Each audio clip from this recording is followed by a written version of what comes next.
మహాత్మా జ్యోతిరావు పూలే గారి సతీమణి మరి సావిత్రిబాయి పూలే గారు జన్మదినం సందర్భంగా మరి ఆవిది 194వ జన్మదినం. మరి ఈ దేశంలో మొట్టమొదటి ఉపాధ్యాయురాలు.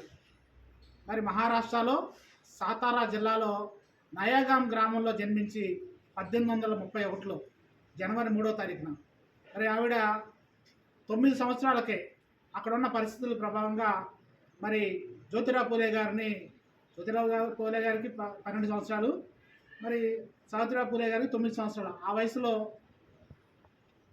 మ్యారేజ్ అయ్యింది.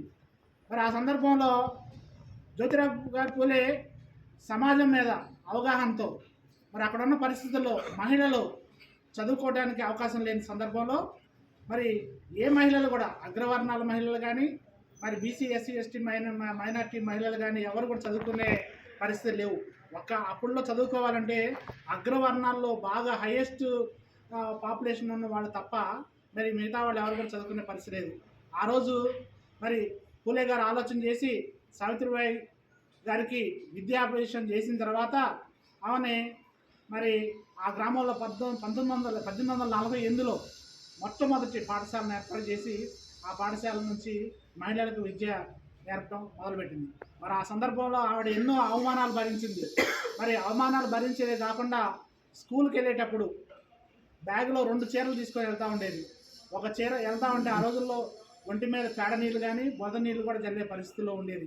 మరి కవర్లో ఇంకో చీర ఉండి మళ్ళీ స్కూల్ నుంచి వచ్చేటప్పుడు మరి అదే చీర బురద నీళ్ళతో జరిగిన చీరను కట్టుకొని మళ్ళీ ఇంటికి వచ్చే పరిస్థితులు ఉండేవి. అంత అవమానకర పరిస్థితులు జరుగుతుండేవి. అలానే ఒకరోజు ఎక్కువగా ఆ రోజుల్లో బ్రాహ్మణుల ఆధిపత్యం ఎక్కువ ఉండేది. అగ్రవర్ణాలు ఆవిడ ఇంకా ఎక్కువ హెరాస్మెంట్ చేస్తే మహిళ బలవంతంగా ఆడు చెప్పుతో అతన్ని కొట్టి ఈసారి కనుక మా జోలికి వస్తే బాగోదని కూడా తిరగబడిన పరిస్థితులు ఉన్నాయి. మరి అలాంటి గొప్ప మహిళ మరి ఈ దేశంలోనే మొట్టమొదటి ఉపాధ్యాయులు. మరి మహిళల్లో చైతన్యం తీసుకొచ్చి ఎన్నో సంస్కరణలు తీసుకొచ్చింది. మరి అలాంటి మనిషి ఆ రాష్ట్రంలో ప్లేగు వ్యాధి అనేది బాగా విజృంభించిన సందర్భంలో ఆ ప్లేగు వ్యాధి వాళ్ళకి సేవ చేసే పరిస్థితి లేనప్పుడు మరి అందరి దగ్గర ఆర్థికంగా కలెక్షన్ చేసి వాళ్ళందరికీ సేవ చేసిన పరిస్థితుల్లో ఆమె ఆ ప్లేగు వ్యాధితో చనిపోయారు.